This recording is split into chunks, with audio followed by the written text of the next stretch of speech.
Taking a history is the initial step in the physician-patient encounter.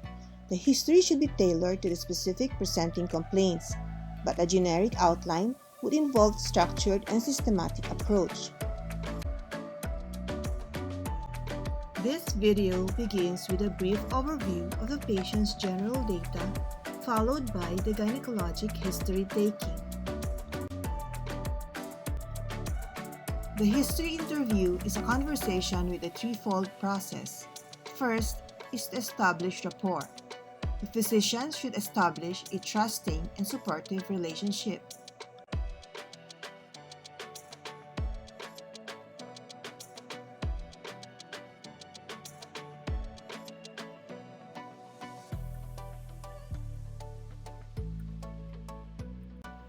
Second is to gather information. A focused and relevant history of the presenting problem should be obtained. So, here, the students should gather information and record the patient's chief complaints along with the common or concerning symptoms. Finally, offer information. After the interview, the student should address the patient's problem. The physician starts by greeting the patient and may shake hands, allowing good eye contact, avoiding distance between the doctor and patient, and acknowledges important points of the history. Hello, good afternoon, ma'am. Good afternoon, doctor. By observing nonverbal clues such as eye contact, posture, facial expressions, or tone of voice, the physician can determine the appropriate approach for conducting the interview. I'm Dr. Melissa Ponce, a gynecologist. You were referred to me by your doctor, Dr. Reyes, for gynecologic evaluation, ma'am. So I will be asking you details of why you are here so that I can give you a correct diagnosis and treatment. Is it okay with you, ma'am? Yes, doctor, it is okay. Okay, but before I start, I want to tell you that anything that you will tell me will be held confidential. So can I start now, ma'am? Sure, doctor.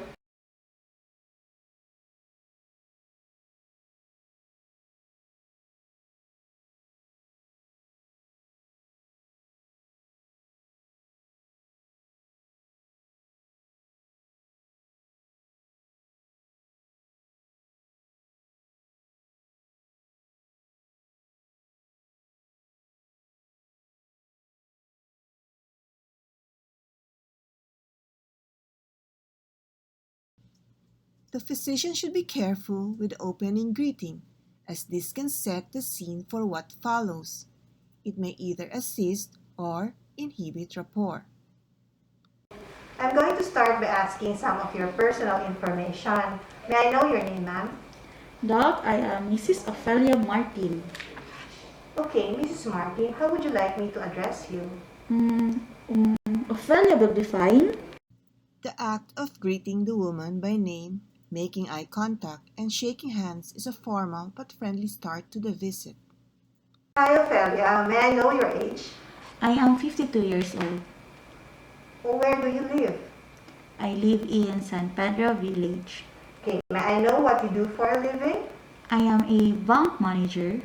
Okay, if you do not mind, Ophelia, may I know if you are married? Yes, I am married, doctor. Generally, it helps to be warm and welcoming so as to put the patient at ease. Showing an active interest in the patient should help to establish trust and encourage honest and open communication. The patient should be encouraged to tell the physician why she has sought help. The physician asks an open-ended question. This allows the patient to state what is uppermost in her mind. In this case, the mannequin gives a few pieces of information of her common concerning symptoms. Okay, Ophelia, I gather that you are complaining of hot flashes and insomnia. Can you tell me about it? Yes, doc. I have been experiencing a sensation of heat in the upper body, and because of this occurring at night, I have difficulty sleeping, and I can't take it anymore. Okay, so can you tell me what happens when you have the heat sensations? There are times at work that I will be fanning myself, and it comes over me any time of the day, and I just sweat. I will be dripping from head to toe, even right after shower, and I often wake up at night drenched in sweat. It's hard for me to get back to sleep. The patient should be able to present the problem as she sees it, in her own words, and should be interrupted only for specific clarification of points or to offer direction if she digresses too far. That must be very difficult for you, Ophelia. But have you tried doing some things that make you not sweat a lot? Actually, I tried wearing comfortable cotton clothes and avoiding hot beverages, and also keeping the room cool, but nothing seems to help. When the patient has narrated the history of her current problem, pertinent open-ended questions should be asked with respect to specific points. This process allows the physician to develop a more detailed database. Okay, can you please tell me when and how it started? I think about a year ago, I started to feel a lot of changes in my menstrual cycle. It started to become less in amount and also less frequent. Actually, if I remember it right, I only have 3 menses last year, and I cannot even soak a panty liner. But it was around 7 months ago that I started having occasional hot flashes and night sweats too. And the last 2 months were the most difficult.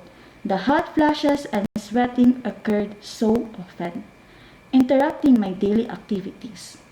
I think I am going through what they call the change in menopause. Directed questions may be asked where pertinent to clarify points.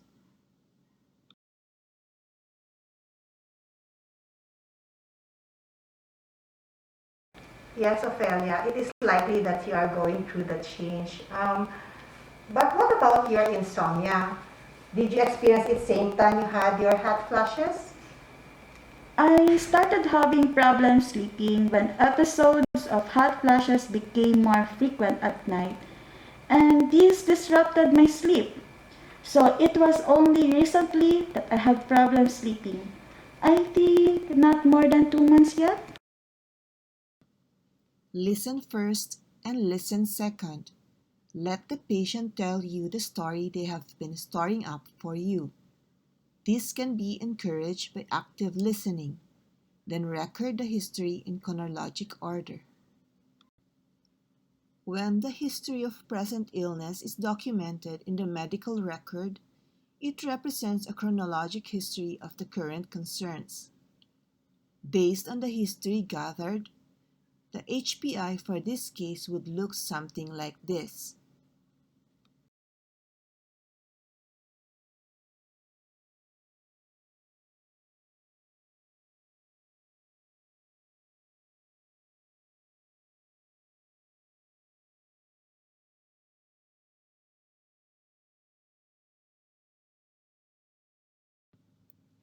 OM, a 52-year-old female married bank manager from San Pedro Village, Davao City. Chief complaint, hot flashes and insomnia. HPI, 7 months to 1 year prior to admission, the patient noted her menstrual cycles to be occurring less frequently and less in amount. This was associated with hot flashes, profuse sweating, and difficulty of sleeping. The patient tried to stay in a cool environment, avoided drinking hot beverages, wore comfortable cotton clothes, and took frequent showers, all of which offered no relief. 2 months prior to admission, worsening of hot flashes and insomnia prompted her to seek consultation, hence her admission. A pertinent gynecologic history can be divided into several parts. The outline is given in a specific order for general orientation. Please see box 7.2 on the PowerPoint slide. This was taken from your Comprehensive Gynecology textbook, 7th edition.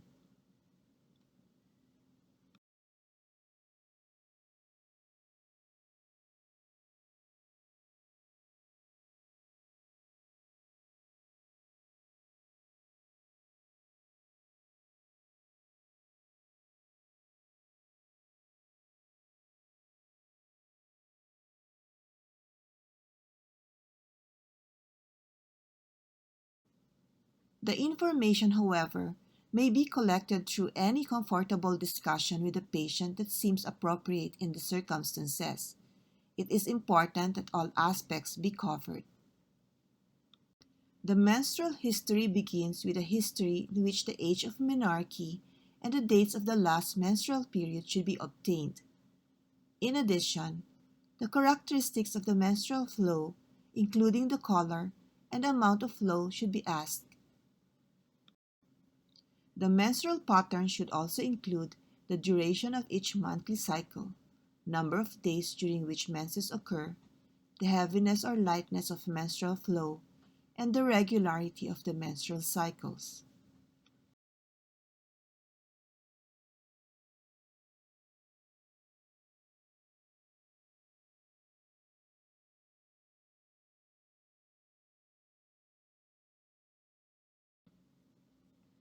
Maliminal symptoms such as breast tenderness, food cravings, fatigue, sleep problems, headaches, and fluid retention can be present and should be noted. The presence of dysmenorrhea and middle smirts should also be taken into account.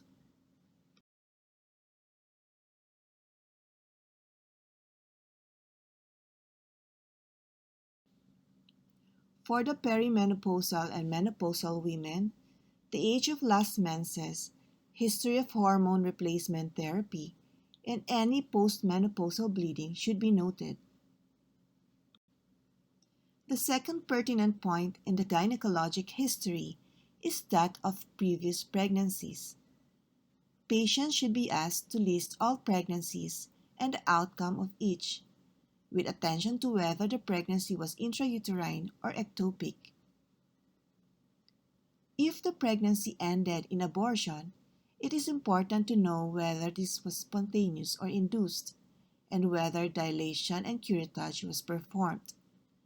The treatment of molar pregnancies should be recorded. It is important to assess whether patients have a desire for future fertility, and if so, whether they have had any difficulty conceiving in the past. Any prior evaluation or treatment for infertility should be described. The sexual history includes an assessment of the type of sexual activity that the patient is having and whether the patient has any questions or concerns about this. It is appropriate to ask whether the patient has any concerns about libido, and if she is having intercourse, whether she is experiencing dyspareunia. It is important to ask the patient whether she has had a history of sexual abuse or sexual assault.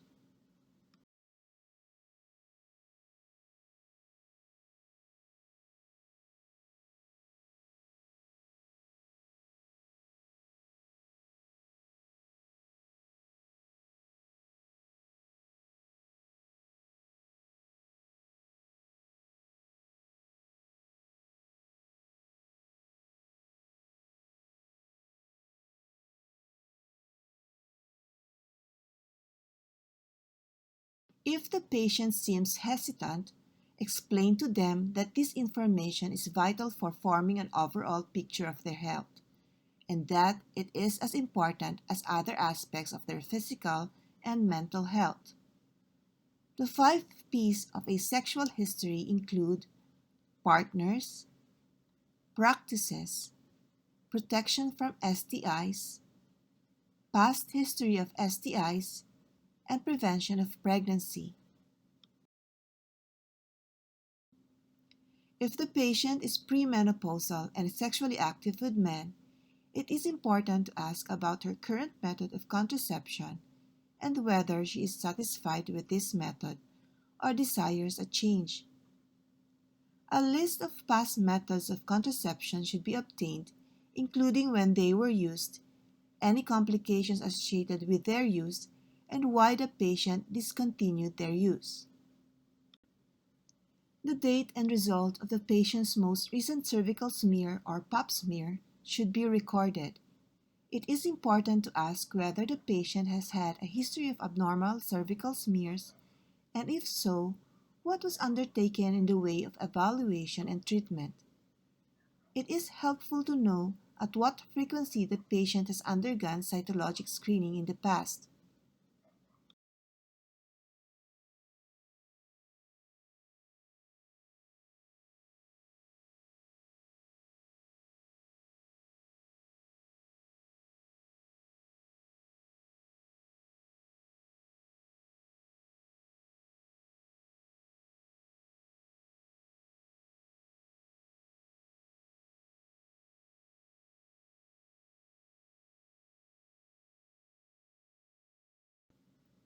Next, a history of vaginal and pelvic infections should be obtained. The patient should be asked what types of infections she has had, what treatment she received, and what complications she experienced.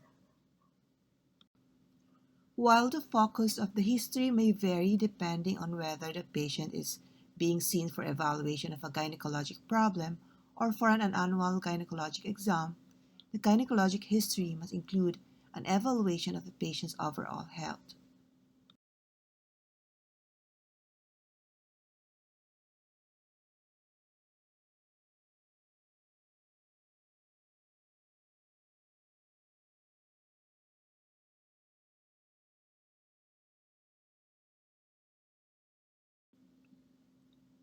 So, the history taking of the following is also vital.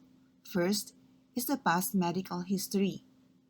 The patient should be asked to list any major medical illnesses that she has had or has currently and any hospitalizations. For past surgical history, the patient should be asked to list all gynecologic and non-gynecologic surgical procedures that she has undergone, the dates of these procedures, and any complications that she has experienced.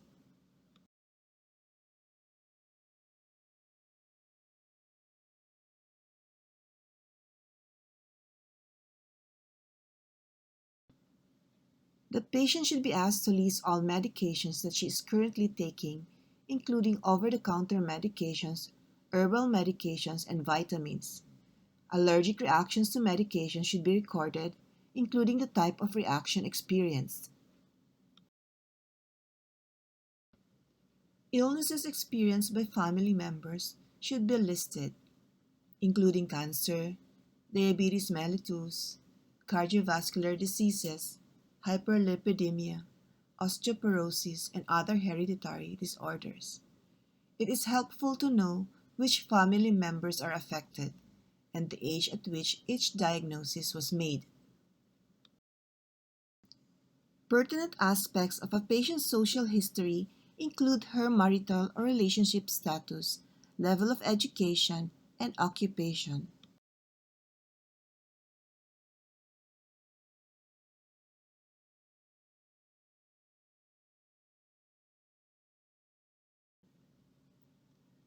Systemic symptoms can be related to gynecologic disease and vice versa. Therefore, a full systems review is needed in the gynecologic history. For post and perimenopausal women, it is important to ask about menopausal symptoms like hot flashes, night sweats, vaginal dryness, abnormal bleeding, irritability, depression, and mood changes. If you feel that the patient is not comfortable talking about their gynecologic history, start with social or family history in order to establish rapport with the patient. Summarize what the patient has told you about their presenting complaint. This allows you to check your understanding of the patient's history and provides an opportunity for the patient to correct any inaccurate information. Once you have summarized, ask the patient if there's anything else that you have overlooked. Continue to periodically summarize as you move through the rest of the history.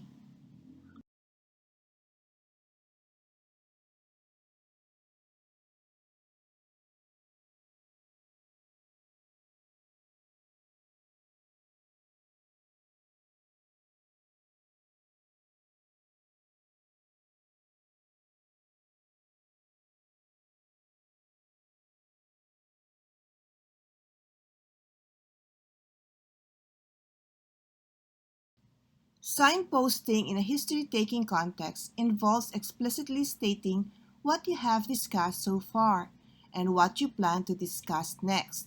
Signposting can be a useful tool when transitioning between different parts of the patient's history, and it provides the patient with time to prepare for what is coming next.